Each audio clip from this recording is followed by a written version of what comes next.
ప్రభువైన యేసుక్రీస్తు నామమున మరొకసారి మీ అందరికీ వందనాలు. ఈరోజు దేవుని యొక్క వాక్యంలో ప్రాముఖ్యమైన ఒక విషయాన్ని మనము తెలుసుకోవడానికి ప్రయత్నిద్దాం. మనందరికీ తెలుసు, మనలను దేవుడు ఈ లోకంలో పుట్టించాడని. ఈ లోకంలోకి వచ్చినటువంటి మనంతటిగా మనం రాలేదు. దేవుని ఉద్దేశం మేరకు, దేవుని చిత్తము మేరకు మనం ఈ లోకంలో పుట్టామని, దేవుని చేత కలిగిన వారమని మనకు తెలుసు. కానీ మనకు తెలియనిదల్లా ఏంటంటే, ఎందుకు పుట్టామో. దేవుని వలన పుట్టామని తెలుసు, కానీ ఎందుకు పుట్టామో, ఏం చెయ్యడానికి పుట్టామో, చివరికి ఏం అవ్వాలి మేము అనే సంగతులే మనకు తెలియదు. క్రైస్తవులంగా దేవుని రాజ్యానికి వెళ్ళడానికి దేవుడు మనలను ఏర్పాటు చేసుకున్నాడు, దేవుని కొరకు మనల్ని సృష్టించుకున్నాడని కొంత జ్ఞానం ఉన్నప్పటికీ, దేవుడు మనలను ఈ లోకంలో పుట్టించిందే ఒక పని నిమిత్తము. ఆయనకు కొన్ని ఉద్దేశాలు ఉన్నాయి, ఆయనకు కొన్ని ప్రణాళికలు ఉన్నాయి. దేవుడు ఇర్మియాతో మాట్లాడుతున్నాడు. ఏమని మాట్లాడుతున్నాడు? నేను నిన్ను జనములకు ప్రవక్తగా ఉండునట్లు తల్లి గర్భంలో లేదా జగత్తు పునాది వేయబడక మునిపే నేను నిన్ను జనములకు ప్రవక్తగా అభిషేకించి ఉన్నాను. ఇంకా నువ్వు పుట్టక మునిపే నేను నిన్ను ప్రవక్తగా అభిషేకించి ఉన్నాను. ఇప్పుడు భయపడుతున్నావేంటి ప్రవచించడానికి? ఇప్పుడు భయపడుతున్నావేంటి చెప్పడానికి అని చెప్పుతూ, ఆయన పుట్టి పెద్దవాడై ఒక ఏజ్కి వచ్చాక, ఇదిగో నాకు ప్రవక్తగా నిలబడడానికే నేను నిన్ను పుట్టించాను, నిన్ను పుట్టించిందే నా కోసం అని చెప్తున్నాడు. అలాగే దావీదు కూడా తన జీవితంలో గుర్తించాడు, తల్లి గర్భంలో నేను రూపింపబడక మునిపే నీవు నన్ను చూసి ఉన్నావు, నేనెవరో నీకు తెలుసు, నేనెవరో నీకు తెలుసు, నీవు నన్ను ఒక ఉద్దేశం మేరకు పంపించావనే సంగతి ఆయన గ్రహించగలిగాడు. అలాగే యోబు గ్రహించగలిగాడు. అలాగే ఎంతమంది బైబిల్లో ఉన్నా కూడా అల్టిమేట్గా మనకు యేసుక్రీస్తే మంచి ఉదాహరణ. హల్లెలూయా. యేసుక్రీస్తు కూడా ఈ లోకానికి పంపబడ్డాడు. చాలామంది ఆలోచన విధానం ఎలా ఉంటుందంటే, ఆయన మరియ గర్భములో పుట్టాడు, ఆయన పుట్టినప్పటి నుండి ఉన్నవాడు కాదు, ఆయన పుట్టక ముందు నుంచి ఉన్నవాడు, ఆయన ఉన్నవాడు అనువాడు, ఆయన పని కోసం వచ్చాడు ఈ భూమి మీదకి. ఎంతమందికి అర్థమవుతుంది నేను చెప్తున్న మాటలో? ఆయన ఒక పని కోసం వచ్చాడు ఈ భూమి మీదకి. ఆయనకు ఒక బాధ్యత అప్పగింపబడింది. యేసుక్రీస్తు అన్నీ ముగించి అన్ని పనులు అయిపోయిన తర్వాత తండ్రికి లెక్క అప్పగించుకుంటున్నాడు. చివరికి, తండ్రి, నీవు నాకు అప్పగించిన బాధ్యతను నేను ముగించి ఉన్నాను. ఒక్కడిని తప్ప ఒక్కడు నశించాడు, కానీ మిగతా వారందరినీ నువ్వు ఎంతమందిని నాకు అప్పగించావో అంతమంది నేను రక్షించి ఉన్నాను. ఒక్కడు నశించాడు, అది యోధా ఇష్కరియోతు. అది కూడా ఎందుకు ఆ విధంగా నశించాడో కూడా యేసయ్య చెప్తున్నాడు. అంటే ఏ పని బాధ్యత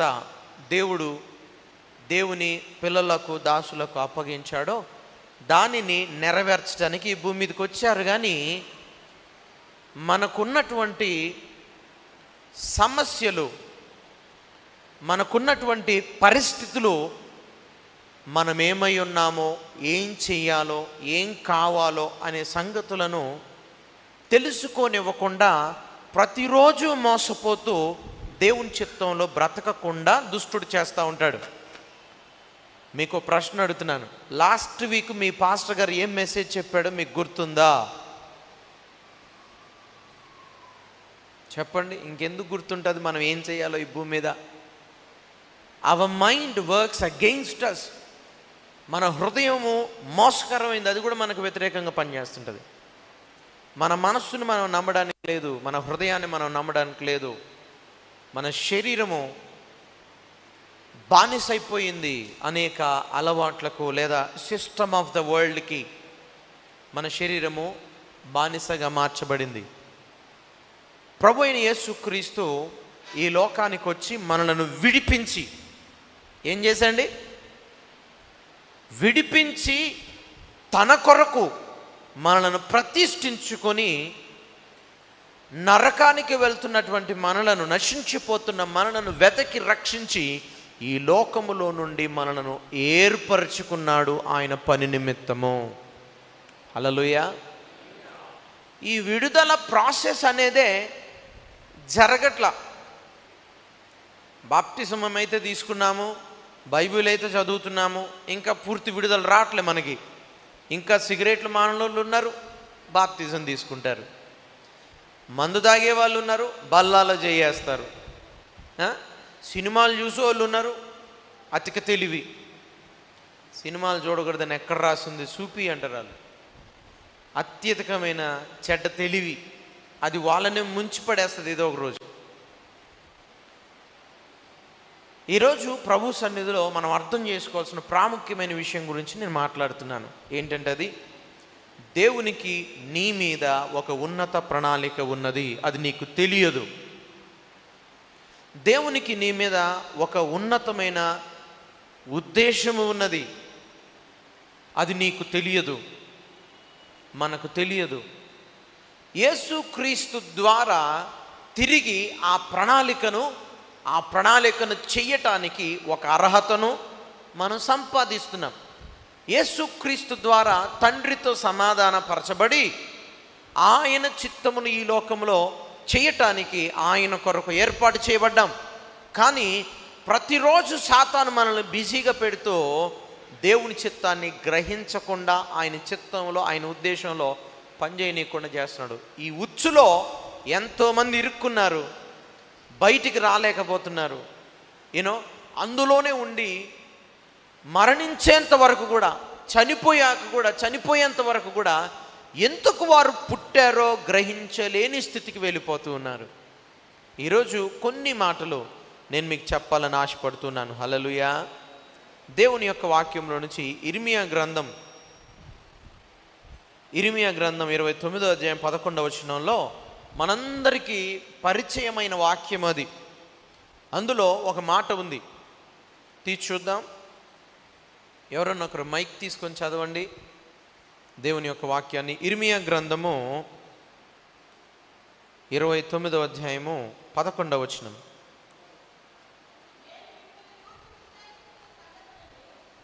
నేను మిమ్మును గూర్చి ఉద్దేశించిన సంగతులు నేనెరుగుదును, రాబోవు కాలమందు మీకు నిరీక్షణ కలుగునట్లుగా అవి సమాధానకరమైన ఉద్దేశములే కాని హానికరమైనవి కావు. హానికరమైన ఉద్దేశములు కావు. ఇంగ్లీష్లో అయితే for I know the plans I have for you, declares the Lord, plans to prosper you and not to harm you, plans to give you hope and future. Plans to prosper you. సమాధానకరమైనవి, ఆశీర్వాదకరమైన ఉద్దేశాల దేవునికి ఉన్నాయి. కానీ హానికరమైన, ఇంగ్లీష్లో అయితే not of evil ప్లాన్లు లేవు, సాతాను ఉద్దేశాలు లేవు, సాతాను ప్రణాళికలు లేవు. నా ప్లాన్స్ అన్నీ మీరు ఆశీర్వదింపబడాలని, సమాధానకరమైన జీవితాన్ని, భవిష్యత్తును మీరు అనుభవించాలన్న ఉద్దేశమే నాకున్నది. అదే నా ప్లాన్ మీ పట్ల అని దేవుడు చెప్తున్నాడు. నేను మిమ్మల్ని తలగా చేశాను కానీ తోకగా చేయలేదు అని ఆయన చెప్తున్నాడు. ఇంత గొప్ప ప్రణాళిక దేవుడు కలిగి ఉన్నా కూడా మనం దాన్ని గ్రహించలేని పరిస్థితులలో బ్రతుకుతూ ఉంటాం. కారణం దేవుని వాక్యంలో చదువుదాం. యెషయా గ్రంథం 55వ అధ్యాయము, యెషయా గ్రంథం 55వ అధ్యాయము 8-9 వచనాలు చదువుదాం. నా తలంపులు మీ తలంపులు వంటివి నా కావు. తలంపులు మీ తలంపుల వంటివి కాదు. మీ త్రోవలు నా త్రోవల వంటివి కావు. మీ త్రోవలు నా త్రోవల వంటివి కావు. ఇదే యెహోవా వాక్కు. ఇదే యెహోవా వాక్కు. హల్లెలూయా, హల్లెలూయా. మరొకసారి అందరం చదువుదామా? ఎంతమంది ఆలోచించగలుగుతారో, ఎంతమంది ఆ మాటలు చదువుదాం దేవుని వాక్యం నుంచి మరొకసారి. నా తలంపులు మీ తలంపులు వంటివి కావు, మీ త్రోవలు నా త్రోవల వంటివి కావు. ఇదే యెహోవా వాక్కు. ఇదే యెహోవా వాక్కు. మనకు తలంపులు ఉన్నాయి, కానీ మన తలంపులు దేవుని తలంపులు కావు. మన మార్గాలు దేవుని మార్గాలు కావు. ఇప్పుడు మనకెన్నో ఆలోచనలు ఉన్నాయి. నేను రేపు పొద్దున్న ఇది చేద్దాం అనుకుంటున్నాను, లేదా నేను MBBS చేద్దాం అనుకుంటున్నాను, లేదా నేను ఉద్యోగం చేద్దాం అనుకుంటున్నాను, నేను అది చేద్దాం అనుకుంటున్నాను, నేను ఇది చేద్దాం అనుకుంటున్నాను అని ఎన్నో ప్లాన్లు మనకుంటాయి. కానీ దేవుడు అంటున్నాడు, మీ ప్లాన్స్, మీ తలంపులు, మీ ఆలోచనలు నా ఆలోచనలు కావు, మీ మార్గములు నా మార్గములు కావు. ఇంకొక మాట చెప్పాలంటే, భూమికి ఆకాశమునకు ఎంత వ్యత్యాసము ఉన్నదో మీ ఆలోచనలకు, మీ మార్గాలకు, మీ తలంపులకు, నా తలంపులకు, నా ఆలోచనలకు, నా మార్గాలకు అంత వ్యత్యాసము ఉంది. దేవుడు అంటున్నాడు, మీ ఆలోచనలు నా ఆలోచనలు కావు, మీ మార్గాలు నా మార్గాలు కావు. అంటే మనం ఏం చేయాలి? ఇప్పుడు ఏం చేయాలి? మనం నడిచేదంతా మన ఆలోచన చొప్పునే. నచ్చితే చేస్తాం, నచ్చకపోతే చెయ్యం. మనం చేసేదంతా మనకి ఇష్టం ఉంటే చేస్తాం. మనం అంతా రాత్రి ఆలోచించుకుంటాం, పగలు చేస్తాం. మనమంతా ఎవరో ఆలోచన చొప్పున నడుచుకునేవారం. మన పెద్దలు ఇది మంచి మార్గం నడువు అంటే అందులో నడుస్తాం. మనకంటే గొప్పగా చదివి పాస్ అయ్యి ఎడ్యుకేషన్లో గొప్ప స్థితిలో ఉన్నవాడు, ఇలా అయితే నువ్వు సక్సెస్ అవుతావు అంటే ఆడు చెప్పింది చేస్తాం, వీడు చెప్పింది చేస్తాం. వాడు దేవుడు అంటున్నాడు, అసలు నరుల యొక్క తలంపులే నా తలంపుల వంటివి కావు, నరుల యొక్క మార్గాలే నా మార్గముల వంటివి కావు. నిజంగా చెప్తున్నాను వినండి. పెళ్లి చేసుకొని పిల్లలను కానీ పెద్ద ఇల్లు కట్టుకొని కార్లు బంగ్లాలు డబ్బు సంపాదించి దండగైపోతుంది జీవితం. దానికి కాదు మనం పుట్టింది. దేవుడు అంటున్నాడు, ఏం తిందుమా, ఏం తాగుదమా, ఏమి ధరించుకుందామా అనే ఆలోచనే వద్దు. దేని గురించి దేవుడు ఆలోచించొద్దు అన్నాడో పొద్దాక దాని గురించి ఆలోచన చేస్తాం మనం. ఏం తినాలి, రేపేం తినాలి, ఎల్లుండి ఏం తినాలి, ఏం ధరించుకోవాలి, ఎట్లా బ్రతకాలి, ఇదే మన ఆలోచన. ఏదొద్దన్నాడో అదే చేయడానికి మనం ముందుకెళ్తూ ఉంటాం. రేపు ఎట్లా బ్రతకాలి, ఎల్లుండి ఎట్లా బ్రతకాలి, పెళ్ళి అయితే ఎట్లా బ్రతకాలి, రిటైర్డ్ అయితే ఎట్లా బ్రతకాలి, ఉద్యోగం వస్తే ఎట్లా బ్రతకాలి, అంత ఇవే ప్లాన్లు మనయే, అంత సొంతం. దేవుడు వాక్యంలో ఈ మాట కూడా రాసి పెట్టాడు. చూద్దాం. దేవుని యొక్క వాక్యంలో నుంచి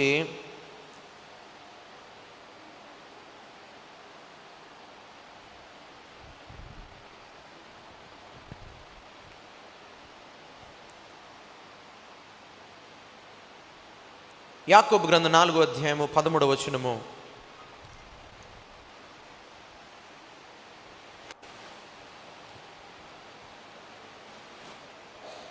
నాలుగో అధ్యాయం 13వ వచనం. నేడైనను రేపైనను ఒకానొక పట్టణమునకు వెళ్ళి అక్కడ 1 సంవత్సరం ఉండి వ్యాపారము చేసి లాభము సంపాదింతుము రండి అని చెప్పుకొని వారులారా, రేపేమి సంభవించునో మీకు తెలియదు. మీ జీవం ఏపాటిది? చాలండి. వాళ్ళ ప్లాన్ ఏంటంటే పలానా చోటుకి వెళ్ళి ఇంత సంపాదించుకుందామనే ప్లాను. కానీ దేవుడు అంటున్నాడు, అసలు రేపు ఏం జరుగుతుందో నీకు తెలుసా? నువ్వేదో 1 సంవత్సరం పాటు ఉండి ఇది చేసుకుంటాను అది చేసుకుంటానని ప్లాన్ చేస్తున్నావు నువ్వు, అసలు రేపు ఏం జరుగుతుందో నీకు తెలుసా అని దేవుడు అంటున్నాడు. అంటే ద ప్లాన్ ఆఫ్ హ్యూమన్, మనుషుల యొక్క ప్రణాళిక వ్యర్థము అని మనం అర్థం చేసుకోవాలి. ఈరోజు ఈ వాక్యం లోతుగా నేను చెప్పే ముందు మీ కాన్సన్ట్రేషన్ నాకు కావాలా? హల్లెలూయా. ఎంతమందికి చెమటలు వస్తున్నాయి? చెమటలు ఎంతమందికి వస్తున్నాయి? గాలి ఫ్యాన్లు లేకుండా ఎంతసేపు మనం కూర్చోగలమో చూద్దాం కాసేపు. ఎందుకంటే చెమటలు ఏం రావట్లేదు, చల్లగానే ఉంది కాబట్టి. These fans are disturbing me కాదు, బట్ ఆ ప్రశాంతత మీరు చూస్తారు. Can someone off these fans? ఎవరన్నా ఒక ఆపేయగలరా ఫ్యాన్స్ వాలంటీర్గా? అది ఆపేస్తే చాలా ప్రశాంతంగా ఉంటుంది. కొంచెం మనం ధ్యానంతో ఈ మాటలు మనం ఆలకించాలి. ఈ ఫ్యాన్లు ప్రత్యేకంగా టేబుల్ ఫ్యాన్స్ ఎవరన్నా ఒకరు వాలంటీర్గా సౌండ్ వచ్చే ప్రతి ఫ్యాన్ ఆపేసేయండి. ఇంకా స్టిల్ నాయిస్ ఇస్ దేర్. చూడండి, మన జీవితంలో దేవునికైతే ఉన్నతమైన ప్రణాళిక ఉంది అని చెప్తున్నాడు. మనం వాటిని పొందుకోలేకపోవడానికి, వాటిని గ్రహించలేకపోవడానికి గల కారణం ఈ మాటలో మనం చూద్దాం. ఇర్మియా గ్రంథం 29:11 మనం చదివాం కదా. Plans of evil. దేవుడు తన ప్రణాళికను చెప్తూ మధ్యలో ఆయన ప్రణాళికను మనం ఎలా గుర్తుపట్టాలో అర్థం చేసుకోవడానికి ఒక డీప్ మీనింగ్ని మనం దీంట్లో చూద్దాం. ఈ దినాన చూద్దాం. 29:11 మళ్ళీ ఒకసారి చదవండి. నేను మిమ్మల్ని గూర్చి ఉద్దేశించిన సంగతులను నేను ఎరుగుదును రాబోవు కాలమందు మీకు నిరీక్షణ కలుగునట్లుగా అవి సమాధానకరమైన ఉద్దేశములే గాని హానికరమైనవి కావు. ఇప్పుడు చూడండి, హానికరమైన ప్రణాళిక మన జీవితాల్లో నెరవేర్చబడుతుంది అని అంటే ఇది దేవుని దగ్గర నుంచి వచ్చింది అనుకుందామా?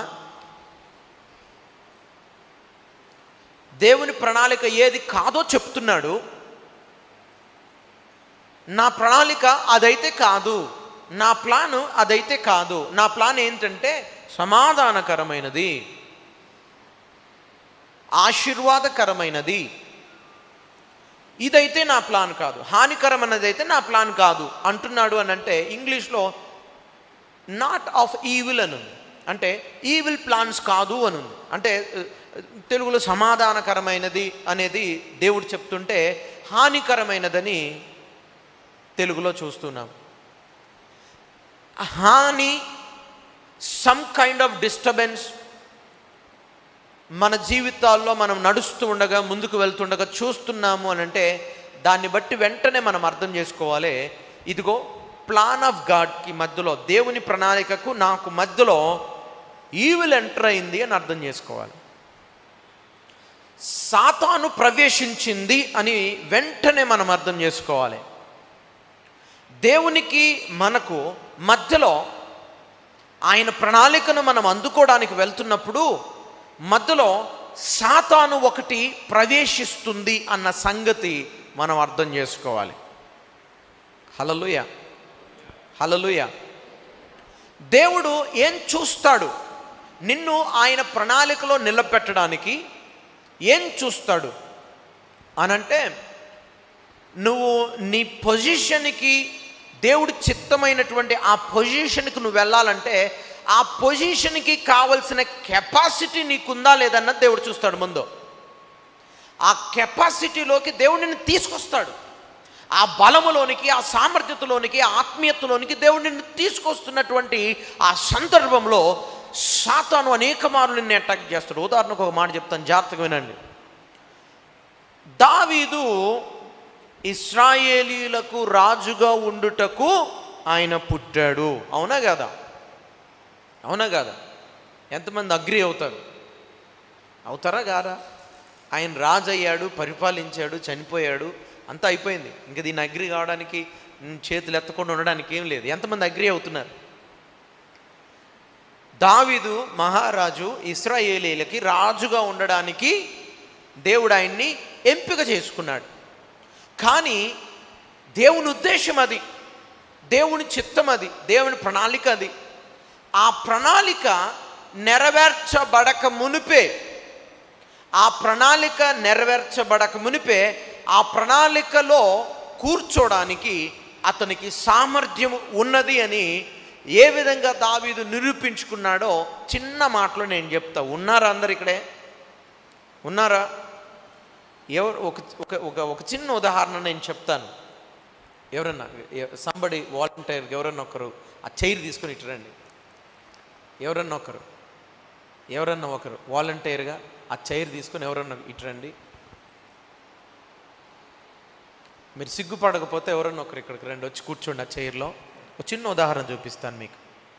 పురుషులు ఎవరైనా సిగ్గు పడని వాళ్ళు ఎవరన్నా ఒకరు వచ్చి కూర్చోవచ్చు. చిన్న ఉదాహరణ ఎక్స్ప్లెయిన్ చేస్తాను నేను. సో ఇతను మంచివాడే, చిన్న ఉదాహరణ మాత్రం నేను చూపిస్తా. దావీదు కంటే ముందు సింహాసనం మీద ఎవరున్నారు చెప్పాలి, గట్టిగా చెప్పాలి. సౌలు ఆల్రెడీ ఎక్కడున్నాడు? సింహాసనం మీద ఉన్నాడు. ఎవరన్నా చిన్నపిల్లలు ఎవరైనా ఒకరు రండి, చిన్నపిల్లలు పెద్దోళ్ళు ఎవరో ఒకరు ప్లీజ్ కమ్.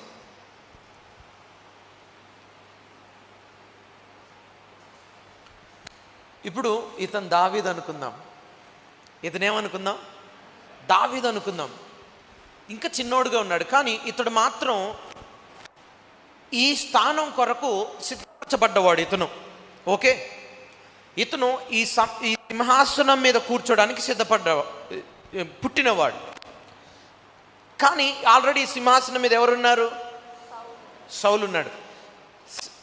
ఇప్పుడు ఈ సింహాసనం మీద కూర్చోడానికి కెపాసిటీ ఉన్నవాడు దావీదని ఎట్లా చెప్తున్నాను జాగ్రత్తగా మీరు ఆలోచించారు. సౌలుకు తరచు దయ్యం పెట్టేది. ఏమయ్యేది చెప్పాలి? దయ్యం పట్టేది. ఇప్పుడు అంటే దయ్యం సౌలుకు కాదు, నిజానికి ఆ ఇశ్రాయేలు రాజ్యాన్ని సౌలు పరిపాలిస్తాడు కాబట్టి సౌలు ద్వారా ఆ దయ్యాలు పరిపాలించడానికి, ఇన్ఫ్లుయెన్స్ చేయడానికి, రాజ్యాన్ని పాడు చేయడానికి, ఇశ్రాయేలుని ఇబ్బందులు పాలు చేయడానికి సాతాను వచ్చి ఎవరిలో జరపడేవాడు? సౌల్లో జరపడేవాడు. ఇప్పుడు ఆల్రెడీ ఆత్మీయంగా దేవుని యొక్క ప్రజలకు రాజుగా నిలబడడానికి ఇతడు సిద్ధపడ్డాడు. కాబట్టి సౌలుకు దయ్యం పట్టినప్పుడల్లా దావీదొచ్చి చెప్పాలి ఏం చేసేవాడు? సౌలుకు పట్టిన దయ్యాన్ని వెళ్ళగొట్టాడు. దాని అర్థం ఏంటి? దయ్యం పట్టినోడు వాక్యాన్ని అనుసరిస్తాడా? దయ్యం పట్టినోడు దేవుడి చిత్తం చేస్తాడా? దయ్యాన్ని వదిలించినోడికి దయ్యం పట్టే అవకాశం ఉందా? మ్యాక్సిమం లేదు. ఎందుకంటే ఇతడు ఆత్మీయుడు. ఇంకా దేవుడు ఏమంటున్నాడంటే, ఇతడు నా వాక్యమును, నా ఆజ్ఞలను గైకొన్న వాడిని ఒకడిని నేను కనుగొన్నాను, నా చిత్తాన్ని నెరవేరుస్తున్న వాడిని ఒకడిని నేను కనుగొన్నాను, అతన్ని నేను నా ప్రజలకు రాజుగా ఎంపిక చేసుకుని కూర్చున్నాను. ప్లీజ్ కూర్చోండి. ఇప్పుడు ఆ సింహాసనం మీద కూర్చోడానికి ఎవరికి అధికారం ఉంది? ఇశ్రాయేల్ దేశం అంతట్లో. దయ్యాన్ని వదిలిచ్చోడు కాకుండా ఇంకా ఏ దయ్యాలను ఎక్కించుకునేవాడిని కూడా దానికి అర్హుడు కాదు. ఎంతమందికి అర్థమవుతుంది? దయ్యాన్ని ఎల్లగొట్టగలిగిన సామర్థ్యత దావీదుకు ఉంది కాబట్టి దేవుడు ఆయన్ని అభిషేకించి తీసుకొచ్చి మరలా కూర్చోబెట్టాడు. ఆ అభిషేకానికి కూడా పరీక్షలు వచ్చాయి చాలా. ఆయన కూడా ఎన్నో అనుభవించాడు, శ్రమలు, ఇరుకులు, ఇబ్బందులు. కానీ ప్రణాళిక మాత్రం హానికరమైంది కాదు. మధ్యలో ఎవరు చొరబడుతున్నారు చెప్పాలి? సాతాను ప్రవేశిస్తాడు. అసలు సాతాను ప్రవేశించడానికి గల కారణం ఏంటి? ఏ మనిషినైనా సాతాను శోధించడానికి గల కారణం ఏంటి? కారణం ఏంటి చెప్పండి? కారణం చెప్పండి. ఏం లేదు, ఆది నుంచి అడుగుంది మన మీద కోపం. ఆది నుంచి ఉంది, చాలా రీజన్స్ ఉన్నాయి.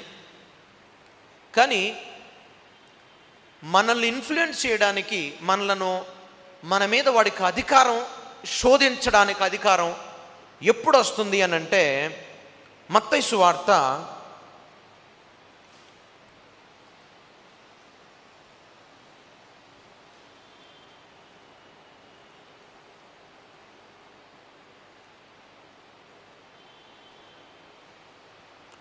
4వ అధ్యాయము 1 నుంచి చదువుదాం. ఎవరైనా చదవండి. అప్పుడు యేసు అపవాది చేత శోధింపబడుటకు ఆత్మ వలన అరణ్యమునకు కొనిపోబడెను. చదువు. 40 దినములు 40 రాత్రులు ఉపవాసం ఉండిన పిమ్మట ఆయన ఆ మాట అండర్లైన్ చేసుకో. ఆయన ఆకలి గొనగా ఆ శోధకుడు ఆయన యొద్దకు వచ్చి, ఆయన యొద్దకు, జాగ్రత్త వినండి అందరు ఇటు చూడండి, 40 రాత్రులు 40 పగళ్ళు ఉపవాసం ఉన్నాడు, నో ప్రాబ్లమ్స్, నథింగ్. కానీ ఎప్పుడైతే యేసుక్రీస్తు ఆకలి కొని ఉన్నాడో, ఆకలి కొనగా అప్పుడు అపవాది యేసుక్రీస్తును శోధించడానికి వచ్చాడు. సాతాను ఏ మనిషినైనా శోధించడానికి సోర్స్గా ఏం మారుతుంది అని అంటే హంగర్, ఆకలే.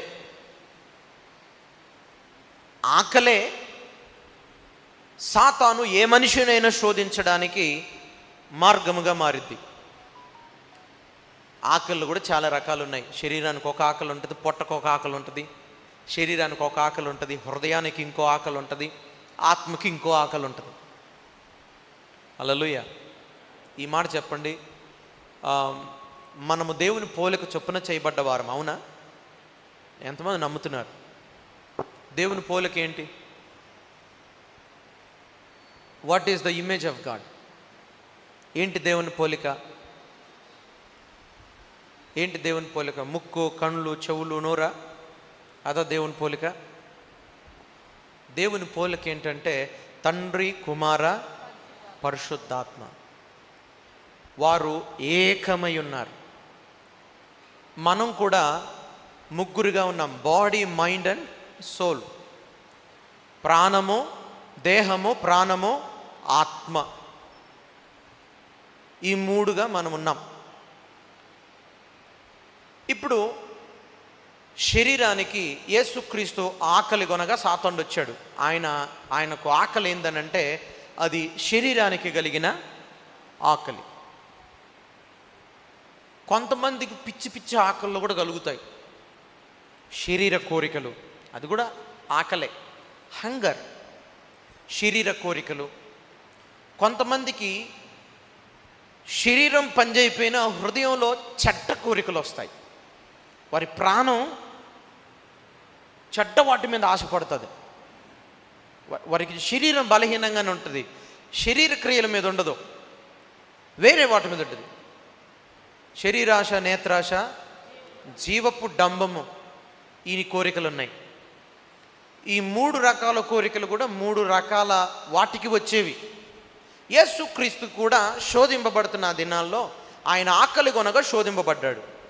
ఆ ఆకలి ఆయన శరీరానికి కలిగింది. కొంతమందికి హృదయానికి కలుగుతుంది, కొంతమంది ప్రాణానికి కలుగుతుంది ఆకలి. ఈ విధంగా ఎవరి ఆకలిని తీర్చుకోవడానికి వాళ్ళు పరుగులెత్తుతూ ఉంటారు. యేసుక్రీస్తు ఆకలి కొనగా సాతాను వచ్చి శోధిస్తున్నాడు, రాయిని రొట్టెగా చేసుకో. అది ఆయన శరీరానికి కలిగిన ఆకలి. రెండోదిగా ఆయన్ని దేవాలయము శిఖరం మీదకి తీసుకొని వెళ్ళి అక్కడ నిలబెట్టి ఇక్కడి నుంచి దూకు అన్నాడు. దూకు అని అంటే దూకితే ఏం జరిగిద్ది? దూకితే ఏం జరిగిద్ది? ఏం జరుగుతుంది? ప్రాణాలు పోతాయి. సాతాను దానికి ఏమంటాడంటే, ఇదిగో నువ్వు ఇక్కడి నుంచి నువ్వు దూకు, నీ పాదములకు రాయి తగులకుండా ఆయన తన దూతలకు ఆజ్ఞాపించిన వాక్యంలో ఉంది కదా, నువ్వు దూకు అనేస్తాడు. అంటే బేసిక్గా ఏం చేయాలని? యేసయ్యను చంపాలని, ఆయన ప్రాణమునకు కలిగిన శోధన. మూడోది, ఇంకా ఎత్తైన చోటుకు తీసుకెళ్ళాడు సాతాను యేసయ్యను. ఇంకా ఎత్తైన చోటుకి తీసుకెళ్ళి, ఎంత ఎత్తు అంటే you cannot imagine where he took. ఎక్కడికి తీసుకెళ్ళాడు యేసయ్యను అన్నది నువ్వు ఇమాజిన్ కూడా చేసుకోలేవు. అంత ఎత్తుకు తీసుకెళ్ళి లోకమంతటిని చూపించాడట. ఫ్లైట్ ఎక్కి వెళ్ళామనుకో, హైదరాబాద్లో ఫ్లైట్ ఎక్కామనుకో, శంషాబాద్ అంతా కనబడుతుంటుంది. ఫ్లైట్ వెళ్తూ ఉండగా ఎంత ఎత్తుంటో అంత కనబడుతూ ఉంటుంది. సాతాను కూడా యేసయ్యని తీసుకెళ్ళింది, పైకి తీసుకెళ్ళి రాజ్య మహిమలు, రాజ్య అందాలు, రాజ్య అధికారాలు అన్నీ చూపించి నాకు మొక్కు అనింది, నువ్వు నాకు సాగిల పడితే అనింది. అది దేనికి కలిగిన శోధన అంటే, ఆరాధించు వారు ఎట్లా ఆరాధించాలంట?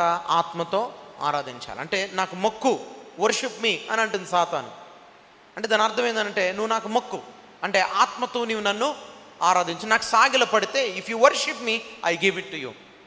అందుకే చాలామంది పాప్ స్టార్స్, మనము చూసే పెద్ద పెద్ద పాప్ స్టార్స్ ఇంగ్లీష్లో, హిందీలో, వాళ్ళంతా కూడా దే వర్షిప్ ఫాలెన్ ఏంజల్స్.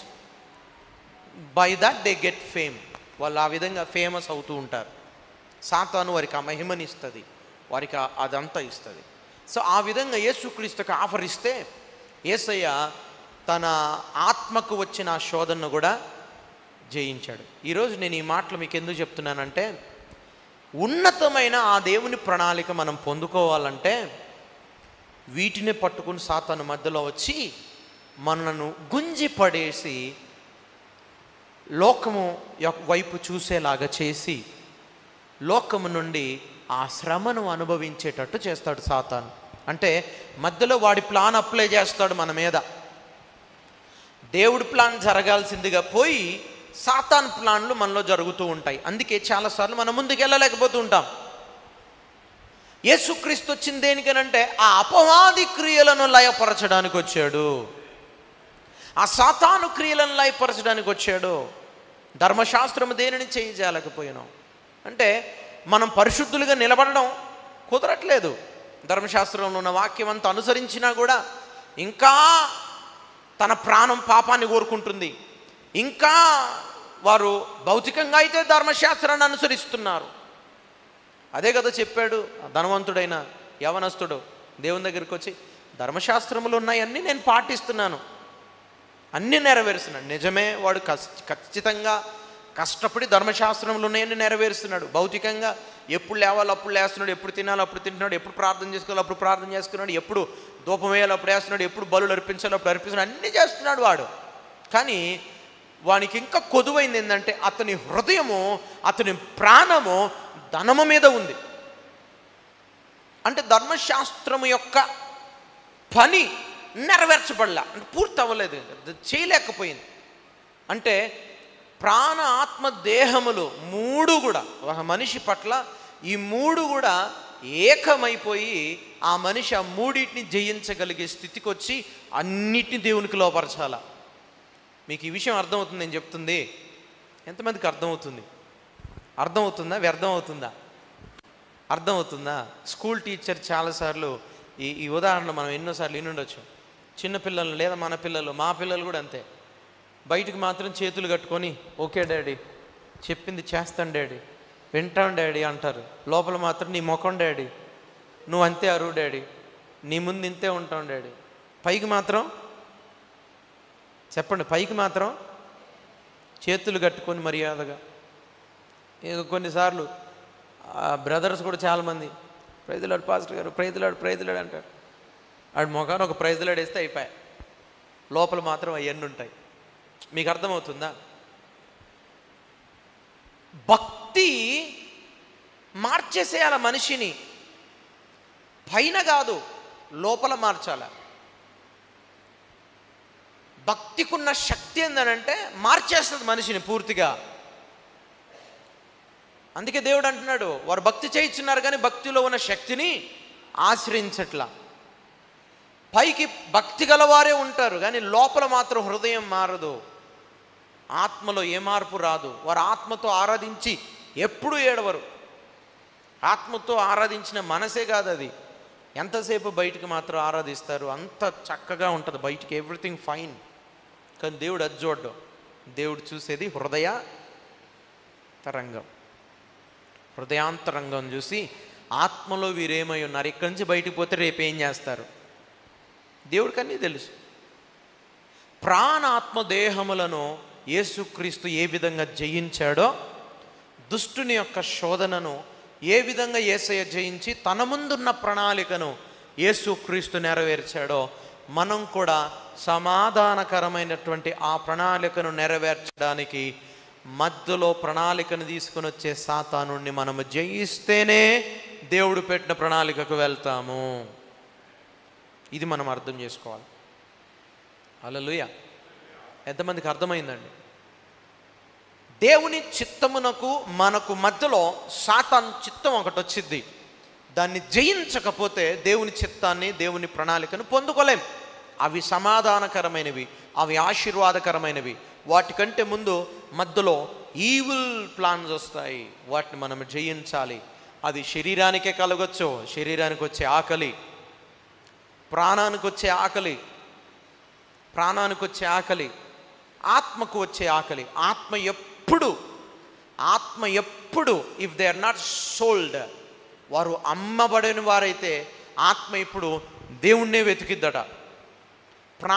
ప్రాణం మాత్రం తినుము త్రాగుము సుఖించుము అంటది. శరీరం మాత్రం ఇక శరీర క్రియలు మనం చెప్పాల్సిన అవసరం లేదు, సమయం లేదు. బ్రదర్ చెప్పాడు ఆత్మ నడిపింపుతో ఎంత దూరం వెళ్తే అంత దూరం అని.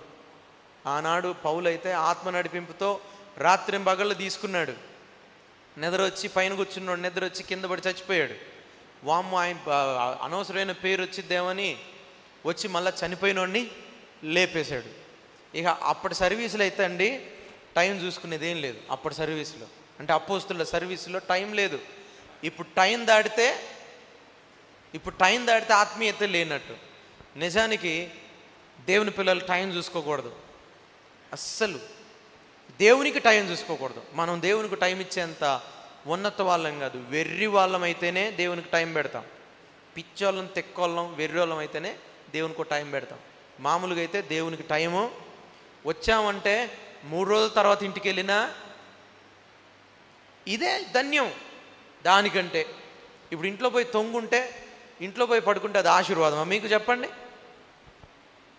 చెప్పండి, అది ఆశీర్వాదమా? చెప్పాలి. ఒక 3 రోజులు ఎట్టే చెప్పాను అనుకో, ఏం చేస్తారు మీరు? చిన్నగా అడ్డం చక్కని వెళ్ళిపోతారు కదా.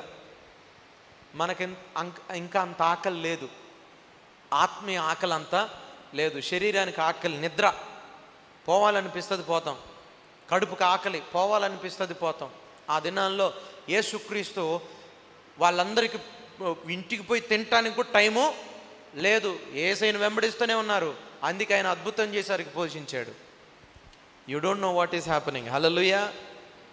ఆ విధంగా ప్రభువైన యేసుక్రీస్తు ప్రాణాత్మ దేహములలో వచ్చిన శోధనను ఆయన జయించి తండ్రి తన ముందు ఉంచినటువంటి ఆ ప్రణాళికను నెరవేర్చాడు. ఆమేన్. మనకు కూడా సాతాను మధ్యలో వస్తాడు.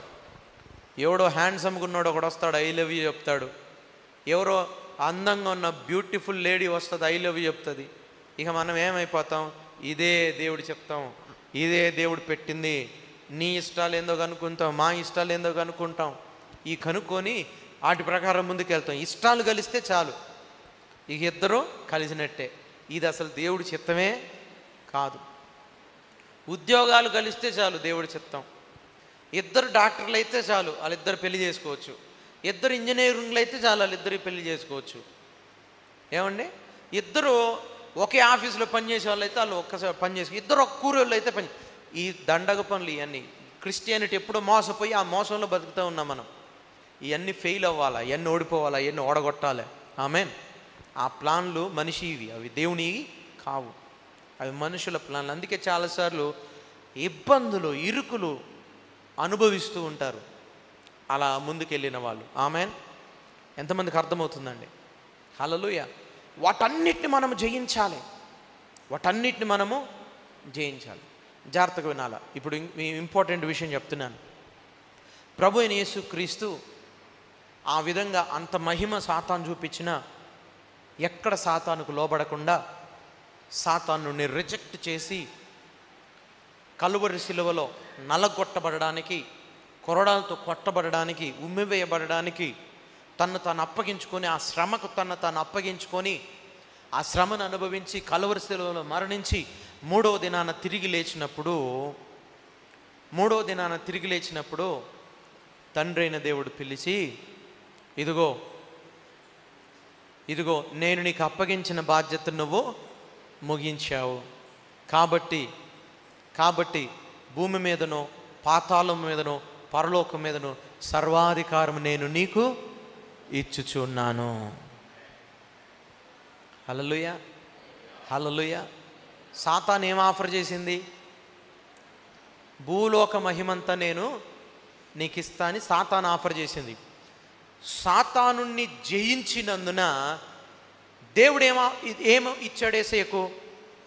సర్వము మీద అధికారం ఇచ్చాడు. What is great? ఏది గొప్పది? ఉన్నారా ఇక్కడ? Are you not excited? Are you not happy? Hallelujah, hallelujah. If you are happy in your heart, no, that should come out by praising God. దేవుని స్తుతిస్తూ బయటికి రావాలి అది. థ్యాంక్ యూ లార్డ్, నాకు మంచి వర్డ్ ఇచ్చావు, నువ్వు థ్యాంక్ యూ. కృతజ్ఞత పొంగి పొరలాల మనలో. ఆమెన్. కానీ మనం అట్లా కాదు. ఏ టెంప్టేషన్ అయినా చక్కగా కవర్ చేసుకుంటాం, చక్కగా కవర్. భారతదేశంలో ప్రత్యేకంగా సౌత్ ఇండియాలో ఎన్ని శోధనలైనా చిన్నప్పటి నుంచి కవర్ చేసుకోవడమే నేర్పించారు మనకి. ఏ బిడ్డ అట్లా ఉండకూడదు అమ్మా. ఎంత శోధన వస్తున్నా బయటికి మాత్రం తినాలనిపించినా నోరు తెరిసి అది తినాలనిపిస్తుందని చెప్పకూడదు. వెటర్ని వెళ్ళాలనిపించినా అటు వెళ్ళాలనిపిస్తుందని చెప్పకూడదు. ఇట్లా కంట్రోల్ చేసుకొని ఇది ఆత్మీయత మీదనే ఎఫెక్ట్ పడుతుంది. అందుకే సంఘాల్లో, చాలా సంఘాల్లో చేతులు కూడా ఎత్తరు. కంట్రోల్ ఏమోలే. యేసుక్రీస్తు దుష్టుణ్ణి జయించి ఉన్నతమైన దేవుని ప్రణాళికను పొందుకున్నాడు. సాతాను కూడా మన జీవితంలో ఎందుకు దేవుని చిత్తం, ఈ 5 నిమిషాలు సుఖపడి చాలు అని 5 minutes ఎంజాయ్మెంట్లు తీసుకొస్తాడు సాతాను. ఒక్కరోజు సుఖాలు తీసుకొస్తాడు సాతాను. తాత్కాలికమైనవన్నీ సాతాను తీసుకొచ్చి మనలను పాడు చేస్తూ నిజమైన దేవుని చిత్తం వైపుకు మళ్ళకుండా చేస్తాడు. హల్లెలూయా, హల్లెలూయా. జాగ్రత్తగా వినాలి. ఈ మాట చూద్దాం దేవుని యొక్క వాక్యంలో. 1 కొరింథీయులకు 2:9.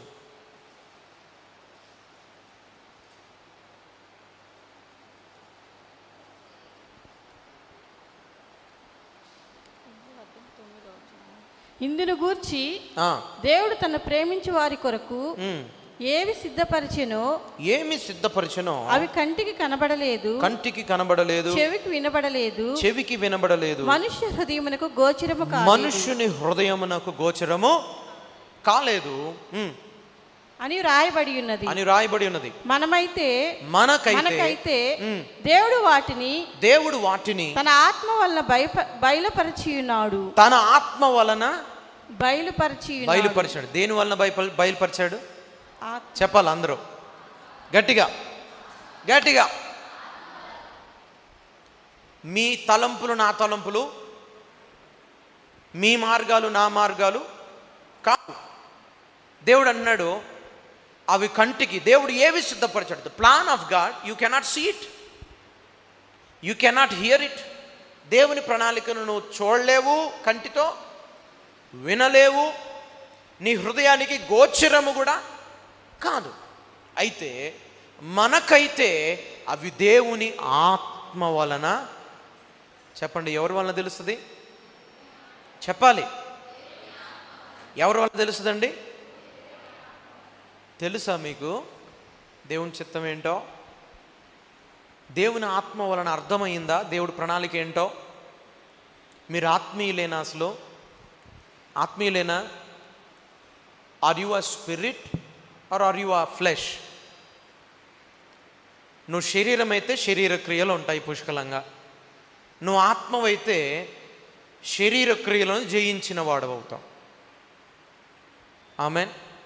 నువ్వు ఆత్మీయుడు అయితే శరీర క్రియలను జయించినవాడు. ఎందుకంటే శరీరము ఆత్మకును, ఆత్మ శరీరమునకు విరుద్ధముగా ఆపేక్షించును. ఈ రెండింటికి పడదు. అందుకే చాలాసార్లు మనకు ప్రార్థన చేసుకోవాలని మనకు ఉంటుంది, ఆత్మీయంగా ముందుకెళ్ళాలని ఉంటుంది. శరీరం మాత్రం ఏం పోతావులే వ్యతిరేకంగా. ఎందుకు? ఆత్మీయుడు అయ్యావంటే దేవుడి చిత్తం నీకు తెలిసిపోద్ది.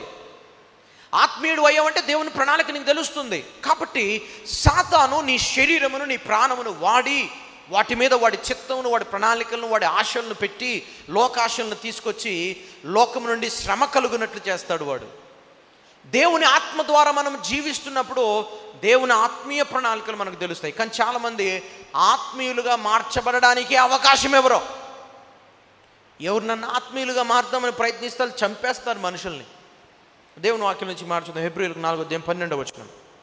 హెబ్రీయులకు 4:12.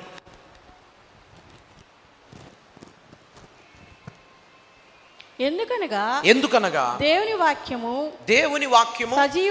సజీవమై బలము గలదై రెండంచులు గల ఎటువంటి ఖడ్గము కంటేను వాడిగా ఉండి ప్రాణాత్మలను కీళ్లను మూలుగను విభజించినంత మట్టుకు ఏంటండి చదవాలా? ఏముంది? విభజించినంత మట్టుకు ఏం దూరిద్ది? దేవుని వాక్యం. ఏ వాక్యము? ఏ వాక్యం దూరిద్ది? గట్టి చెప్పాల. ఏ వాక్యం దూరిద్ది? ఈ దూరి ఏం చేస్తుంది?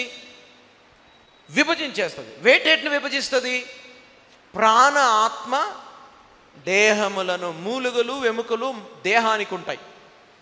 ప్రాణాత్మ దేహములను వాటిలో రెండంచులు గల ఖడ్గమైన వాక్యము దూరి ప్రాణాత్మదేహములను వేరు చేస్తుందట. ఇవి వేరు చేయబడకపోతే నువ్వు ఆత్మీయుడు కాలేవు. అవి వేరు చేయబడ్డప్పుడే ఏది శరీర క్రియ ఏది ఆత్మీయ క్రియో అర్థమైద్ది మనకి. అప్పటిదాకా ఏది పాపం కూడా తెలీదు. అందుకే వాక్యం వస్తేనే ఏది పాపమో మనకు అర్థమైంది. వాక్యం లేకపోతే ఏది పాపమో మనకు తెలియదు. పాపం చేస్తూనే ఉంటాం. అందుకే వాక్యం తెలియనోడే సినిమాలు చూడడం ఏం తప్పుందండి, ఇట్లా మాట్లాడితే ఏం తప్పండి, అట్లా మాట్లాడితే తప్పండి అంటారు. వాక్యం తెలియనివాడు, దేవుడు హృదయం తెలియనివాడు అలా మాట్లాడతాడు. ఈరోజు నేను మీకు క్షుణ్ణంగా చెప్తున్నాను. ఆ వాక్యం అనే రెండంచులు గల ఖడ్గము ప్రాణ ఆత్మదేహములను వేరు చేసి శరీరమును ప్రాణమును చంపేస్తుంది. శరీరమును ప్రాణమును ఎవరు చంపుతున్నారు? ఎవరు చెప్పాలి? దేవుని వాక్యం అంటే ఎవరు? దేవుడు అంటే ఎవరు? క్రీస్తే వాక్యము. ఈ క్రీస్తు మనలో చెరబడి ఈ మూడింటిని వేరు చేసి విత్ యువర్ పర్మిషన్, నీ పర్మిషన్తో, నీ విధేయతతో నీ ప్రాణమును నీ శరీరమును చంపేస్తున్నాడు. అందుకే ఆయన నీ కొరకు చనిపోయాడు. ఎంతమందికి అర్థమైంది? అందుకే ఆయన నీ కొరకు చనిపోయాడు. కాబట్టి ఇప్పుడు నీ ప్రాణం మీద నీ దేహం మీద ఆయనకి ఉంది అధికారం. నీ పర్మిషన్తో నీ విధేయతతో వచ్చి లోపలికి విల్ యూ లవ్ మీ, నన్ను ప్రేమిస్తావా, నన్ను ప్రేమిస్తే నాకు లోపడతావు అని పర్మిషన్తో విధేయత, మనం చూపించే విధేయత పర్మిషన్. అది మనం ఇచ్చే పర్మిషన్ దేవుడికి. నన్ను మార్చు, నన్ను బాగు చేయి. ఆ పర్మిషన్తో మనలో ఉన్న ప్రాణాత్మ దేహములను వేరు చేసి దేవుడు మనల్ని బాగు చేస్తాడు. ఎంతమందికి అర్థమవుతుంది? అప్పుడు ఆత్మకు ప్రాణం చచ్చిపోవాలా, శరీరము చచ్చిపోవాలా? ఆ ఆత్మకు దేవుని చిత్తం ఏంటో దేవుని ప్రణాళికలు ఏంటో అర్థమైపోతాయి. మధ్యలో ఊపుకుంటే ఎవరన్నా ఆడపిల్ల వచ్చినా చూడ్డాడు. ఎందుకో తెలుసా? ఆడు శరీరము చచ్చిపోయింది, శరీర క్రియల్లో చచ్చిపోయాడు, సిలువేయబడ్డాడు యేసయ్యతో పాటు. యేసయ్య ఎవరిని చంపుతాడో, మీన్స్ చంపుతాడంటే దీన్ని ఎడిట్ చేస్తారో చేయండి తర్వాత. యేసుక్రీస్తు వాక్యం అనే ఖడ్గము ద్వారా ఎవరి శరీర క్రియలను ఎవరి ప్రాణమును మరి తీసివేస్తాడో, వేరు చేస్తాడో వారి కొరకు ఆయన మరణించినట్లు అర్థం. వారి కొరకు ఆయన మరణించినట్లు అర్థం. If you don't touch your flesh, if you don't touch your soul, you are not of him. ఆయనకు సంబంధించినవి కాదు. నువ్వు ఎన్ని పాటలు పాడు, ఎన్ని ఉద్యోగ ప్రసంగాలు చేయి, నీ ప్రాణము నీ శరీరము చనిపోనిది అయితే you are not even born again. నువ్వు తిరిగి జన్మించిన వాడవు కాదు. ఆమె ఎంతమందికి అర్థమవుతుందండి? అందరూ ఇప్పుడు రెండంచులు గల ఖడ్గము, వాక్యము రెండంచులు గల ఖడ్గము చెప్పాలా? ఇంకా గట్టిగా. ఎన్ని అంచులు ఉన్నాయి? గట్టిగా. ఒక్కంచు తెలిస్తే సమస్య. ఒక్కంచు తెలిసిన వాళ్ళు ఎప్పటికీ గెలవలేరు. ఒక్కంచు తెలిస్తే ఎప్పటికీ గెలవలేరు. రెండు అంచులు తెలియాలి వాక్యానికి. ఆ రెండు అంచులు ఏందో చెప్పి నేను ముగిస్తా. 1 minute ముగిచ్చేస్తా. ఆమేన్. కౌంట్ చేసుకోండి. ఆ రెండు అంచులు ఏంటంటే, సాతాను ఒక అంచును వాడింది. వాక్యంలో ఉన్న ఒక అంచును వాడింది సాతాను. మొదటిది ఏమనింది? నీకు ఆకలి అవుతుంది కదా, శరీరానికి ఆకలి అవుతుంది కాబట్టి ఈ రాయిని రొట్టె చేసుకొని తిను, నువ్వు దేవుని కుమారుడు అయితే రాయిని రొట్టె చేసుకొని తిను అని చెప్పేసింది. దేవుడు ఏమన్నాడు? మనిషి రొట్టె వలన గాక దేవుని నోట నుండి వచ్చిన ప్రతి మాట వలన జీవించును. That means by faith we live. విశ్వాసం మూలముగా శరీరంలో మనం జీవించాలి. అంటే మనకు కావాల్సిన సమస్తాన్ని విశ్వాసం మూలంగా తెచ్చుకోవాలి. అది కాకుండా విశ్వాసం లేకుండా, నిరీక్షణ లేకుండా, నిన్ను నమ్మినప్పటి నుంచి నాకు బాధలయ్యా, నిన్ను నమ్మినప్పటి నుంచి నాకు కష్టాలయ్యా, నాకు ఏం రావట్లేదయ్యా, అసలు ఏం దొరకట్లేదు, తిండి కూడా కరువైందని అంటే, తిండి కూడా కరువైందని అన్నామనుకో, ఏమన్నా ప్రయోజనం అయిద్దంటారా? అప్పుడు సాతాను ఎంజాయ్ చేస్తాడు. నీ వాక్యం చెప్పిందయ్యా, అనాథలకు వదిలిపెట్టవంట, ఆకలిగా ఉన్న ప్రాణాన్ని తృప్తిపరుస్తావట, నీ వాక్యం. ఒక్కంచుది. ఇదేంటి? ఒక్కంచు. ఈ అంచు పట్టుకొని దేవుణ్ణే ప్రశ్నించి, దేవుణ్ణే నిలదీసి, దేవుణ్ణే అడిగి సాహసం చేస్తారు అజ్ఞానులు. ఎంతమందికి అర్థమవుతుంది నేను చెప్తున్న మాటలు? ఆమేన్. హల్లెలూయా. ఒక్కంచు తెలిస్తే నువ్వు ముందుకు ఏమాత్రం వెళ్ళలేవు. రెండో అంచు తెలియాలి. యేసయ్య మార్గం ఏంటంటే మనిషి రొట్టె వలన కాదు. నువ్వు 10 రోజులు నీకు భోజనం లేకపోయినా యేసయ్యనే పట్టుకో. 40 రోజులు భోజనం లేకపోయినా, ఇంట్లో కరువున్నా యేసయ్యనే పట్టుకో. నువ్వు బతికే ఉంటావు, చచ్చిపోవు. నువ్వు ఖచ్చితంగా యేసయ్యని పట్టుకుంటే నువ్వు బ్రతికే ఉంటావు, చచ్చిపోవు. అన్నం లేక మాత్రం అసలు చచ్చిపోవు. కాకులతో కూడా ఆయన భోజనం తెప్పించగలడు. నువ్వు యథార్థంగా నిలబడితే చాలు. ఆమేన్. హల్లెలూయా. రెండో మాట ఏంటి? ఇక్కడ నుంచి దూకు, నీ పాదములకు రాయి తగలకుండా. చాలాసార్లు అంటారు, నువ్వు దేవుని భక్తురాలు కదా, ఎందుకు నీకే ఇట్లా అవుతుంది, నువ్వు దేవుణ్ణి నమ్ముకున్నావు కదా, ఎందుకు నీకు ఇట్లా అవుతుంది అంటుంటారు కదా, చాలాసార్లు అంటారు. అప్పుడు మనం ఏం చేయాలి? నీ దేవుడైన యెహోవాను ఏం చేయాలి? వాళ్ళు చెప్పినవన్నీ, అవును ప్రభువా మా జీవితం ఇట్ట అయిపోయింది నాయన, వాళ్ళు చెప్పింది నిజం, మా పక్కింటి వాళ్ళు అప్పుడే టీవీ కొన్నారు, మా పక్కింటి వాళ్ళు అప్పుడే అది కొన్నారు, వాళ్ళు అప్పుడే పెళ్లి చేసుకున్నారు, వాళ్ళు అప్పుడే బాగుపడ్డారు, వాళ్ళు ఇప్పుడే ముందుకెళ్ళారు. అవును ప్రభు, వాళ్ళంతా ముందుకు వెళ్తున్నారు. వాళ్ళదంట ఒక్కరోజే ఉంటుందట ఆ సుఖం. వాళ్ళ సుఖం ఒక్కరోజే ఉంటుందట. ఆ ఒక్కరోజు పండగను చూసి మనం మోసపోవద్దు. అది ఒక్కరోజే ఉంటుంది. నేను చెప్తున్నాను కదా, సాతాను ఒక్కరోజు ఇస్తాడు. హల్లెలూయా. కాబట్టి దేవుణ్ణి శోధించకూడదు. అది రెండో వైపున్న రక్షణార్థమైన దేవుని వాక్యం. క్రైస్తవుడు దేవుణ్ణి శోధించకూడదు, లోబడాలి. ఏం లేకపోయినా విశ్వాసంతో బ్రతకడానికి అవసరమైతే అలా చనిపోయినా పర్వాలేదు, కానీ దేవుడిని నోరు తెరిచి నిందించకూడదు. ఆమేన్. మూడవది, నీ దేవుడైన యెహోవాను తప్ప మరి దేనిని మొక్కకూడదు. సాతాను మొక్కమన్నది. మనమేమో ఎవరైనా చిన్న ఆశ చూపించినా, చిత్తం ప్రభు మీరు చెప్పిందే మేము చేస్తాం నాయన అని వారికి సాగిల పడుతూ ఉంటాం. నువ్వు అలా ఒప్పుకున్న ప్రతిసారి ఆత్మతో ఒప్పుకుంటున్నావు. Your yes always, your commitment always requires spirit. Any time you commit, it takes your spirit. It takes your spirit to commit. If you are committing, it's your spirit that commits. ఎంతమందికి అర్థమవుతుంది? అది నీ ఆత్మ వాళ్ళకి commit అయ్యేది. నువ్వు commit అవుతున్నాడు, నీ ఆత్మ నమ్మేసుకున్నావని అర్థం.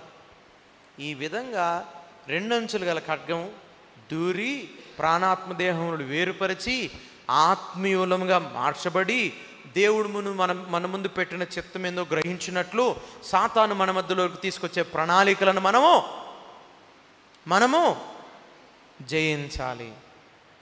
శరీర కోరికలు, ప్రాణంలో వచ్చే కోరికలు, కొంతమందికి అన్నీ ఉంటాయి. చైన్ లేకపోతే వాళ్ళకి ఏడుపు వచ్చింది, బంగారం చైన్ లేకపోతే దుఃఖం వచ్చింది, చర్చిలో వాళ్ళు మంచి చీర కట్టుకుంటే వీళ్ళకి లేకపోతే అన్యాయం అయిపోతారు. వాళ్ళు కాదు, గోడకి ఇక్కడే కొట్టుకొని చచ్చిపోవాలనిపిస్తుంది. వాళ్ళు అట్లా అనిపిస్తుంది, వాళ్ళకి అట్లా అనిపిస్తుంది. అది ఏం లేదు, అది ఎంతో ఏడుస్తుంటారు. దానికి లోపల మదన దుఃఖం, పిచ్చి దుఃఖం, పాడైపోయిన దుఃఖం, అది అనవసరమైన దుఃఖం, పాడు చేసే దుఃఖం. ఎందుకు మనకు అది అర్థం? వాళ్ళకి ఇంకా మారలేదని అర్థం. నీ దగ్గర రూపాయలు లేకపోతే సృష్టికర్త వచ్చి నీతో పాటు కూర్చుంటాడు. నీకెవ్వరు లేకపోతే యేసయ్య వచ్చి నీతో ఉంటాడు. నిన్ను అనాథగా మాత్రం విడిచిపెట్టడు. నువ్వు శరీరానివి కాదు, నువ్వు ప్రాణానివి కాదు, నువ్వు ఆత్మవి. ప్రాణం పోద్ది, దాని మీద ఆధారపడద్దు. శరీరం మట్టిలో కలిసిపోద్ది, దాని మీద ఆధారపడద్దు. నువ్వు ఆత్మ కనుక దేవుని ఆత్మ మీద ఆనుకో, ఆత్మ ద్వారా జీవించు. ఎందరు దేవుని ఆత్మ ద్వారా నడపబడుదురో వారు దేవుని కుమారులు. ఆత్మ ద్వారా నడపబడు వారు శరీరేచ్ఛలను నెరవేర్చరు. ఆమె ప్రార్థన చేసుకుందాం, అందరూ తలలు వంచి ప్రార్థన చేసుకుందాం. అందరం తలలు వంచి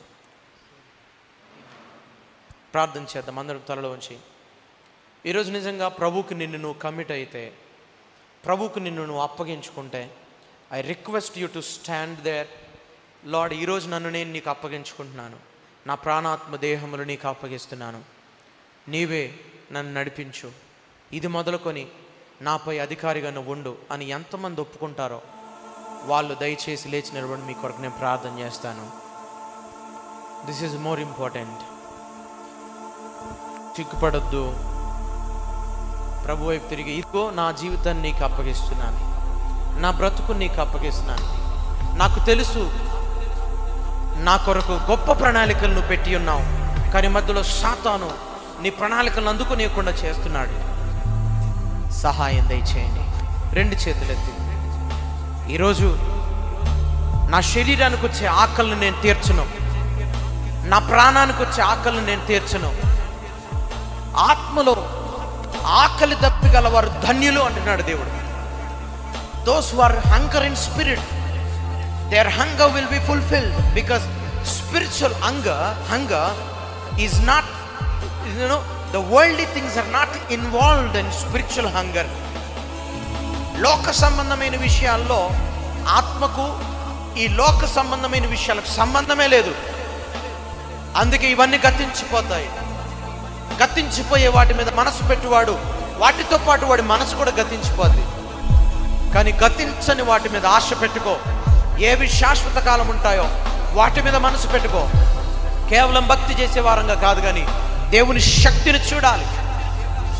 కేవలం నమ్మి బాప్తిసం పొందిన వారి వలన ఈ సూచక క్రియలు జరుగునని దేవుడు చెప్తున్నాడు. దయ్యాలను వెలగొడతారు, రోగులను స్వస్థపరుస్తారు, విషపూరితమైన తాగినా అది వారికి హాని చేయదు. ఎన్ని స్వస్థతలు నీ ద్వారా జరిగాయి, ఎన్ని అద్భుతాలు నువ్వు చేశావు. నువ్వు నిజంగా రక్షింపబడ్డవాడివేనా? నీ బాప్తిజానికి విలువ ఉందా? నీ బాప్తిజానికి నిజంగా రుజువు ఉందా? నీకు ఏదో రక్షింపబడ్డానని నువ్వు అనుకుంటున్నావేమో. నీ రక్షణ ఎంతవరకు నిజమో రుజువుపరుచుకో, పరీక్షించు, తెలుసుకో. మారు మనస్సు వచ్చిందా? మారావా? ఆత్మీయుడిగా బ్రతుకుతున్నావా? శరీర క్రియలు విడిచిపెట్టావా? దేవుణ్ణిలో నువ్వు తిరిగి జన్మించిన వాడివేనా? ఆలోచించు. ఈ లోకంలో భక్తి చేయుచున్న వారిని చూసి మోసపోవద్దు.